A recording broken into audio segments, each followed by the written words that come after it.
ओम शांति। मैं शांति नहीं चाहता, मैं तो स्वयं शांति हूँ। सुरेश ओबरॉय जी कहते हैं, हाल ही में किसी समाचार पत्र में प्रकाशित एक लेख में लिखा था, शांति प्रसन्नता का अनुभव करती है। शांति प्रसन्नता का अनुभव करती है। पहले क्या मिलता है, शांति या प्रसन्नता?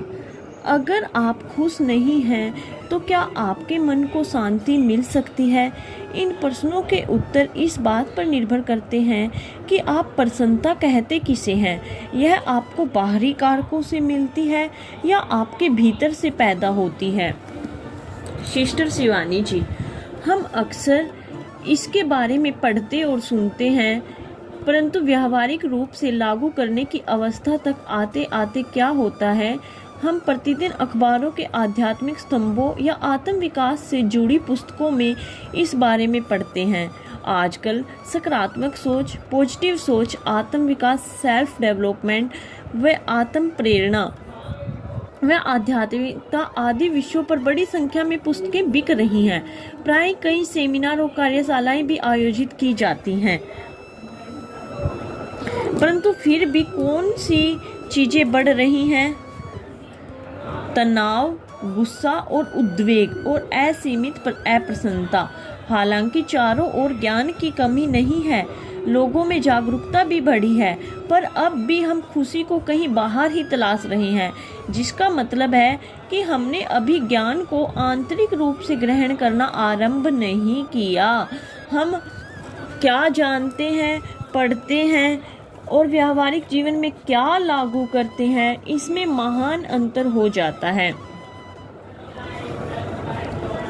सुरेश ओबरॉय जी, इसका अर्थ हुआ कि हम जो भी पढ़ते हैं उन बातों पर विश्वास नहीं करते। सिस्टर शिवानी, यह अभी तक हमारे विश्वास तंत्र का एक हिस्सा नहीं बना है। हमारा विश्वास कहता है कि तनाव हमारे जीवन का सहज और स्वाभाविक हिस्सा है।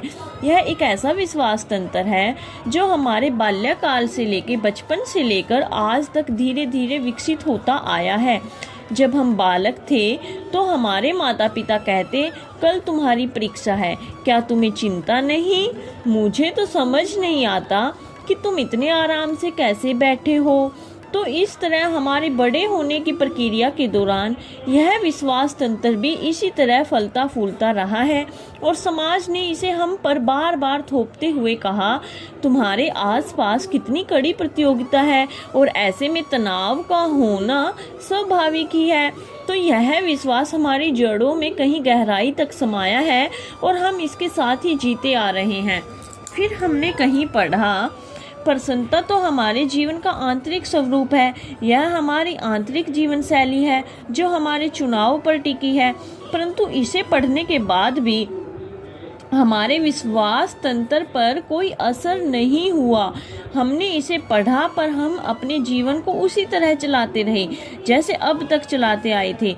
हम सोचते हैं कि यह बात व्यावहारिक जीवन में मायने नहीं रखती और यहीं से कार्यशालाएं, ऑफिस, आध्यात्मिकता और धर्म हमारे जीवन से अलग हो जाते हैं, हमारे व्यावहारिक जीवन से अलग हो जाते हैं।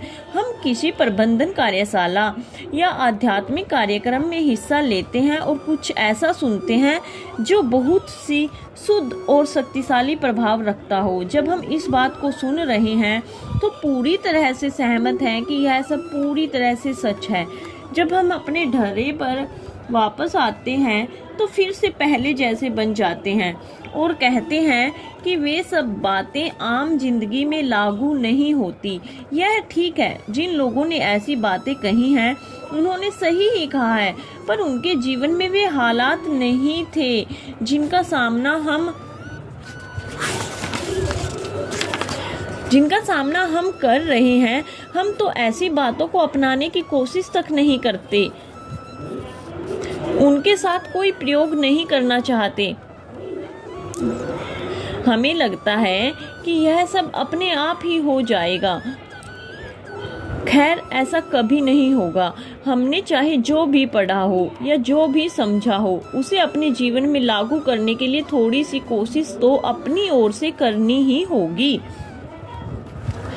अब हम समझ गए हैं कि गुस्सा आना कोई स्वाभाविक भाव नहीं है, यह एक प्रतिक्रिया है जिसे हम खुद रचते हैं। तो जब हम अपने कार्यस्थल पर जाते हैं या अपने परिवार के साथ कुछ समय बिताते हैं तो हमें यह ध्यान देना होगा कि जब कोई ऐसा काम करे जो हमें सही न लगे, हमें उस समय अपनी प्रतिक्रिया नहीं देनी है। सुरेश ओबरॉय जी, आपकी बातों से मुझे अपने गुरु का स्मरण हो आया। मैं उनसे अक्सर पूछता था कि शांति कैसे पाई जा सकती है, परंतु उन्होंने कभी प्रत्यक्ष रूप से कोई जवाब नहीं दिया। मैं उन लोगों में से था जिन्हें शांति शब्द का अर्थ तक पता नहीं था। जब मैं लिफ्ट के लिए इंतजार करता तो उसके मेरे पास आने तक लगातार बटन दबाता चला जाता। मैं हमेशा बेचैनी से घिरा रहता और उनसे कहता था कि मैं अपने लिए शांति चाहता हूँ।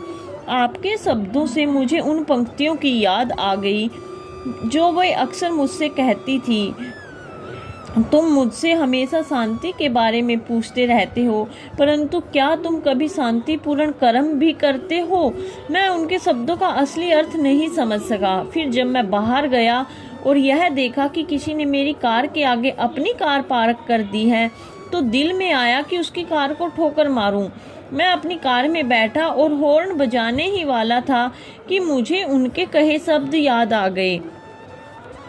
मुझे याद आया कि उन्होंने मुझे अभी अभी शांतिपूर्ण कर्मों की बात की थी। सिस्टर शिवानी, हम शांति पाना चाहते हैं, पर हमें लगता है कि इसे कहीं बाहर से ही पाया जा सकता है। ठीक इसी तरह हम अपने लिए प्रेम चाहते हैं, हमारे लिए प्रसन्नता चाहते हैं, और इस तरह का अनंत सिलसिला जारी है। मांगने का अर्थ है कि कहीं ना कहीं किसी न किसी व्यक्ति को कुछ न कुछ करना होगा ताकि हम इसे पा सकें। वहीं दूसरी ओर आध्यात्मिकता हमें सीख देती है कि हम स्वयं ही शांति हैं। हमें हर काम को करते समय पूरी तरह से शांत रहना होगा।